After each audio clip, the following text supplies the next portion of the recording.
Alors, moi, je suis téléphone. On va vous parler donc de ce cycle de formation que l'on a mené cette année sur la question du paysage.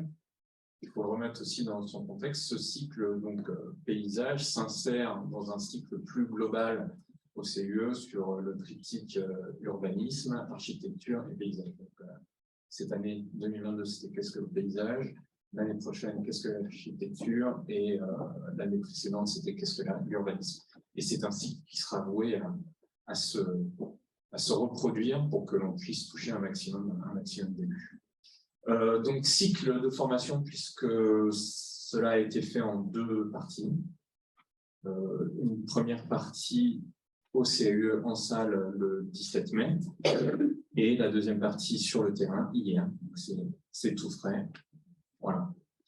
Donc, la première partie au CUE, donc en salle, on était en petit comité, puisque c'était sur une journée entière, avec une première partie, une première demi-journée qui était plutôt conférence, présentation, et on va en parler juste après, et l'après-midi en atelier. Et c'était notre volonté de pouvoir faire des petits ateliers pour que les élus osent prendre la parole, interagir avec les autres. Donc, on était sur une quinzaine de personnes max que l'on pouvait accueillir. Pour les visites d'hier, on était sur un groupe un peu plus important, et là, on était sur une vingtaine de personnes. On l'avait ouverte à peu près à 25 personnes.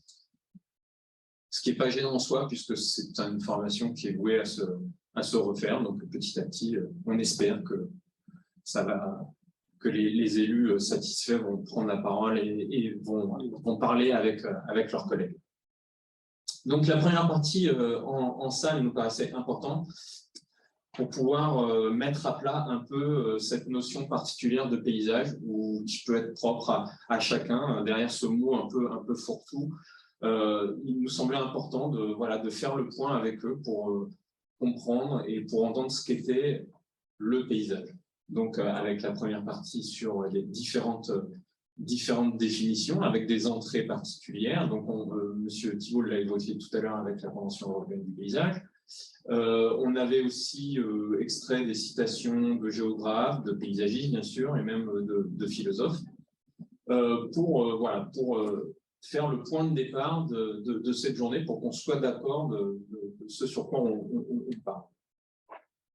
Après, ça a été aussi d'évacuer les fausses idées. On l'a un petit peu évoqué tout à l'heure sur le paysage en évolution. On a voulu, dès le départ, un peu évacuer ces idées de surprotéger, de mise sous cloche et de muséification des choses. Donc, pour nous, voilà, c'était clair dès le départ, le paysage, c'est un élément qui évolue avec ses habitants, avec le temps. C'est pas non plus un pastiche. Enfin, bon, je ne rentre pas dans le détail de la formation. Si vous êtes intéressé, on pourra vous transmettre le document. Il faut qu'on avance rapidement. Mais voilà, allez, on mettait à plat les grands concepts de la formation, de ce terme. Une grosse partie de la matinée a été aussi sur l'évolution de cette notion de paysage à travers le temps. Donc, de l'émergence du paysage à travers des documents graphiques, à travers les arts notamment. Vous voyez les grandes étapes, l'affirmation du paysage en premier plan. Il y avait beaucoup plus de diapos que ça. Hein.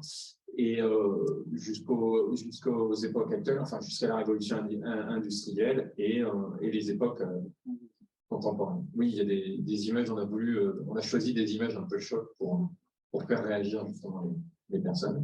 Et on finissait sur cette définition du paysage par les nouveaux regards que l'on avait actuellement avec les prises en compte plus écologiques, le land art,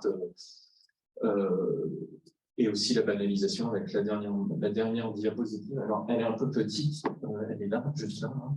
Je ne sais pas comprendre. Bon. Si, non, il ne marche pas. Enfin, voilà, avec la banalisation aussi de ce terme de paysage, où on avait retrouvé des images de panneaux publicitaires 4x3 qui vantaient le paysage et qui oubliaient, qui dénaturaient celui qui était juste assez calme. C'était pour faire réagir les élus. Parce qu'on travaille sur le paysage, mais des fois, c'est de manière assez particulière. Et on s'était aussi amusé à finir cette présentation. On on donnait plein de définitions du paysage par cette citation de Pierre Sanson, où en fin de compte, on peut le mettre dans plein de cases différentes, le paysage, et il est propre à chacun. La définition même du paysage est propre à chacun en fonction de son bagage culturel, en fonction de son histoire. Et ça nous permettait un peu de semer le trouble auprès des élus, et ça, c'est bien, toujours pour les faire réagir, puisque chacun avait une vision différente, et donc ça amenait à partager en fait sa propre définition du paysage. Et c'était aussi le but de cette demi-journée pour pouvoir ensuite enchaîner sur les ateliers de l'après-midi. Donc, deuxième partie de la matinée, on leur a montré, après ces définitions, on leur a montré un peu les outils que les élus avaient à disposition pour pouvoir comprendre, connaître, reconnaître un paysage et les outils qu'ils ont aussi à disposition pour pouvoir travailler sur le paysage. Donc, on est parti d'éléments que vous connaissez tous, mais on a fait on a essayé de leur montrer un découpage, du grand territoire, de la grande échelle jusqu'à la petite échelle. Là aussi, on s'amusait à les construire en leur disant que parfois, ça s'inversait, c'est qu'on partait de la parcelle et puis qu'on reprenait petit à petit du recul. Et on a essayé de décliner un petit peu tous les outils. Alors pareil, il n'y a qu'une partie des diapositives, mais vous voyez, c'était les outils de connaissance avec les atlas, les plans de paysage, l'observatoire, le paysage. Ensuite, on était plus sur les outils réglementaires, avec ce système descendant, enfin du grand territoire vers la parcelle et inversement. Et on finissait aussi cette partie sur au-delà des outils réglementaires, comment l'élu pouvait travailler par la négociation, par l'échange avec ses administrés, avec les opérateurs, pour pouvoir agir sur le paysage. Voilà. Ensuite, l'après-midi, je laisse la parole à ma collègue. Pour l'après-midi, on leur a proposé de se pencher sur 2 cas concrets, donc 2 communes girondines, une fois Targon, une fois Saint-Fève, qui n'étaient pas vraiment connues des élus. Donc, on a volontairement pris des communes qu'ils ne connaissaient pas pour savoir comment, sur sa propre commune, on identifie et on agit sur la qualité paysagère de son territoire. Donc là, dans un premier temps, on leur a donné des cartes, des vues aériennes, aussi des cartes historiques, des photos qu'on avait prises sur place. Et on leur a demandé de repérer les composantes actuelles du paysage. Donc bon, comme on l'a vu tout à l'heure, c'est vrai que ce n'est pas le relief qu'on voit en premier sur une carte, mais un peu grâce aux photos. L'eau, les boisements, les espaces urbanisés, agricoles, les infrastructures. Dans un deuxième temps, il fallait qu'ils décrivent les dominantes paysagères. Donc, il fallait identifier les permanences et les mutations du paysage par les formes urbaines, agricoles, dans les documents anciens aussi, donc en comparant les photos historiques avec le plan actuel. Et dans un troisième temps, on a essayé de déterminer les enjeux paysagers, à la fois positifs et négatifs, donc c'est-à-dire faire ressortir les valeurs paysagères, mais aussi les risques liés aux mutations actuelles. Et donc, il fallait trouver les outils mobilisables pour intégrer ces enjeux dans le projet de territoire. Donc, tous les outils qu'on avait vus juste avant, essayer d'en faire ressortir quelques-uns et comment les appliquer à ce territoire-là. Ça, c'était donc un atelier qui s'est passé ici. Et comme c'était encore pas assez concret, on a fait une journée, donc c'était avant-hier, 5 mois plus tard. Et on a visité 5 sites, dont 4 qui étaient déjà aménagés, plusieurs échelles. Là, par exemple, le premier site, c'était à Béthian, où on a montré le réaménagement du centre-bourg par la convention d'aménagement de bourg. Voilà. Ce qu'on a essayé de montrer à travers ces différents sites, c'était la temporalité du projet et les différentes échelles. Et alors, le premier site C'est une commune où il y avait une charte paysagère qui datait de quelques années, mais qui était là et qui est encore utilisée dans les communes. Sur cette commune, il y a une convention d'aménagement de bourg qui a été mise en place. Et suite à cette convention d'aménagement de bourg, on a cet aménagement paysager qui a été fait et qui permettait de retrouver des éléments intéressants du passé, des lignes directrices dans le bourg qui étaient intéressantes, la minimisation de la place de la voiture aussi, la désimperméabilisation des sols, enfin il y a eu plein d'éléments qui étaient assez intéressants. Et ensuite, une plus petite échelle, c'était à l'Estac-sur-Garonne, le réaménagement dans le parvis devant l'école. Non, mais rapidement, là, c'était un autre exemple, c'était de montrer que les espaces non qualifiés, comme souvent, étaient accaparés par les véhicules, et qu'en faisant un aménagement très simple, mais en classifiant les espaces, en déterminant la place de telle et telle chose, on pouvait, de manière très sobre, redonner de la qualité aux espaces. Et ça, c'était important. C'est pas le suraménagement qui va faire le paysage. On est dans la sobriété, la simplicité, parfois, amène de très bonnes choses. Ensuite, Langoiran, donc le réaménagement des quais. Une autre échelle, un peu plus grande. Donc ça, c'était sur toute la rivière des quais de Langoiran, qui était auparavant vraiment tourné vers la départementale, tournée de la Garonne. Et donc là, il y a eu un réaménagement qui met en avant surtout la circulation douce. C'est intéressant parce que ce projet, pour nous, était intéressant parce qu'il montrait bien que l'aménagement paysager, même s'il est assez simple et sur une surface réduite, permet de retourner complètement le fonctionnement des villes. Historiquement, cette ville s'était détournée de la Garonne alors qu'elle s'était construite sur le fleuve. Elle s'était retournée sur la départementale et c'est par cet aménagement que la ville est en train de rebasculer à nouveau sur les quais et que tout est en train de se faire là. Le dynamisme de la ville se fait à nouveau sur ces quais. Donc c'était intéressant ce point. Ensuite, l'aménagement du centre-bourg de Quinsac, donc surtout la place centrale, qui a été aménagée par une convention d'aménagement de bourg aussi. Donc, un espace assez minéral auparavant, qui a été revitalisé, requalifié, qui est aujourd'hui vraiment un espace public où les gens se baladent. Surtout les stationnements aussi bien destinés dans l'espace, donc moins de stationnements sauvages. Et la dernière visite à beaucoup plus grande échelle, présentée par Hugo Mounier, ici présent, qui nous a présenté ah oui,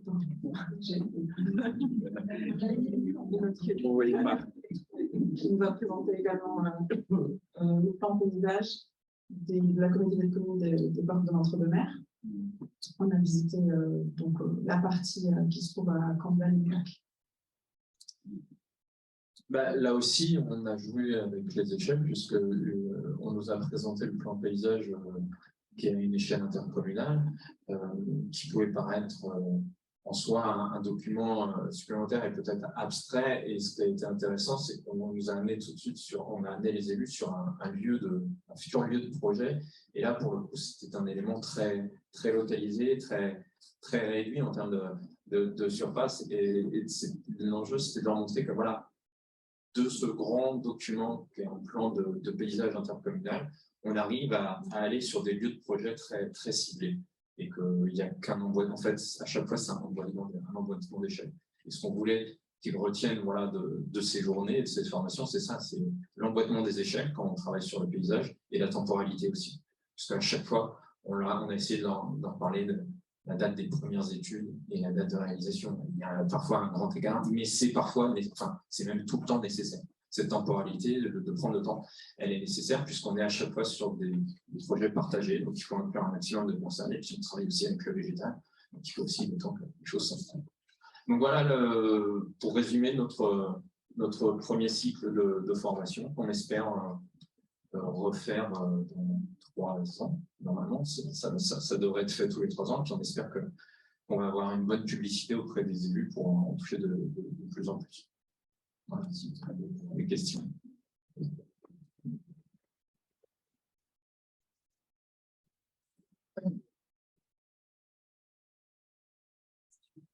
Excusez-moi, je n'ai pas inclus notre troisième collègue, Lucie, qui est présente aussi et qui a monté avec nous la deuxième partie de la formation.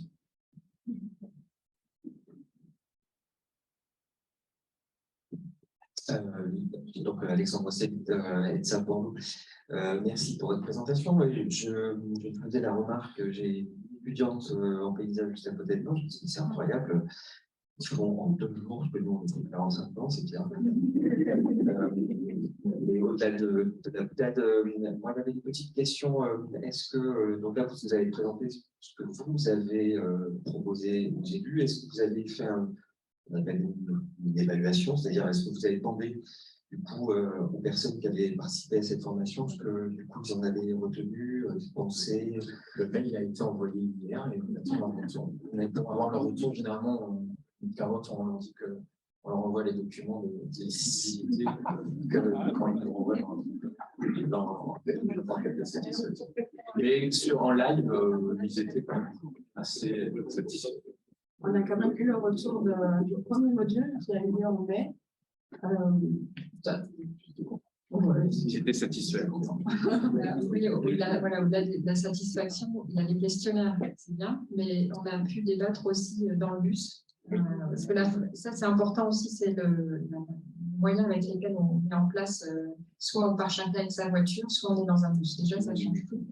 Alors, à la fin de la journée, on a eu des élus qui s'étaient parlé, qui avaient comparé un peu leur situation, qui avaient entendu, tiens, moi je finance comme ça, moi je, voilà, etc. Et puis, du coup, le débat était plus, après un repas aussi, enfin, je ne me présente pas en disant que tout ça est extrêmement important. Et donc, oui, on a eu des retours positifs, mais pas juste, oui, c'était sympa. Oui, non, ça y est, ça m'aide, j'ai en tête comment je vais me prendre, ou là, j'ai peut-être prévu un peu trop vite, il faut que je réfléchisse, j'associe mes habitants. Enfin, j'ai trouvé que c'était même nécessaire qu'on se retrouve en direct. Voilà. Par rapport au module 1, on nous avait reproché que c'était peut-être pas assez concret, mais c'est parce qu'il manquait le module 2, du coup, qui avait lieu 5 mois plus tard. C'est vrai que moi, sur une journée, on ne peut pas tout faire. Donc, le premier était assez théorique. Même s'il y a eu l'atelier en après-midi, c'était encore pas assez, pas sur site. Et oui, par rapport à l'échange et les interactions, volontairement, dans ce cycle, on a voulu être en comité réduit, aussi bien sur la partie atelier que sur la partie visite, justement pour pouvoir échanger beaucoup plus facilement, nous avec les élus et les élus entre eux. Parce que si on avait ouvert à une 50aine de personnes, on sait très bien qu'on n'aurait pas eu les mêmes interactions. C'était aussi volontaire. Et c'est pas dérangeant puisqu'on est voué à le reproduire dans le cadre de nos cycles. Mais dans l'absolu, on s'est dit aussi, s'il y a un territoire qui souhaite cibler plus particulièrement ces élus, on pourrait éventuellement le monter sur un territoire particulier. Voilà, on s'adapte. Le fait de faire témoigner les élus aussi, ça fait partie des intervenants du CAIA, il y a un maire qui raconte, oui. Même si oui, les élus étaient sur chaque site. Même si le mandat d'avant, on a eu un maire en désaccord avec le projet lancé qui nous a expliqué pourquoi. Mais plus pour la forme. Pour la forme, et du coup, avec un projet qualitatif. Voilà. Je change un petit peu. D'abord, vous n'avez eu que les élus, c'est ça. On a eu quelques techniciens. Quel type d'élus? Plutôt ruraux, plutôt urbains, plutôt... Il y a toujours environ ces grandes césures entre la métropole et puis le reste. Eh bien, on a eu un peu des deux. Puisque encore hier, on avait des petites communes comme Saint-Hilaire-de-la-Noye, où je pense qu'il y a 300 habitants, et on avait des élus des îles, on avait la première adjointe des îles. Donc, c'était un petit peu... c'était bien représentatif pour le cours.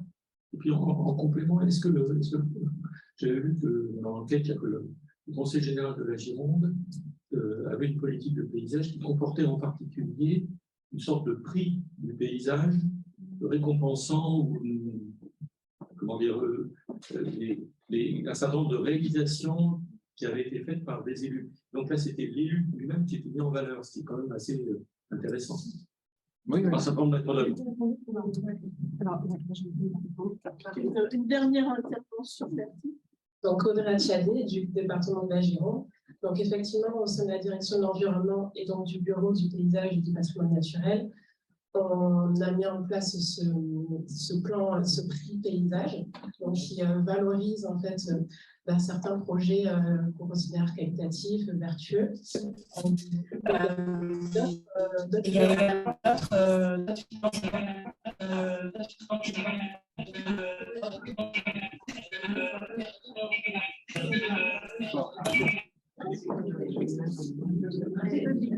C'est la mise en avis. Et donc, il y a également d'autres financements, notamment le dispositif paysagiste concepteur. Donc, je ne sais pas si vous êtes au courant, mais on finance 50% des postes de paysagiste concepteur au sein des intercommunalités ou des syndicats mixtes, donc sur une durée de 3 ans. Voilà. Donc, ça, c'est pas mal. On a aussi mis en place des AMI, notamment l'AMI Tramar-Boré. Donc là, on accompagne 8 communes lauréates qui ont développé des projets qui sont parfois assez ambitieux. Donc, il y a différentes échelles de projets. Il y en a des plus petits, il y en a des un petit peu plus conséquents.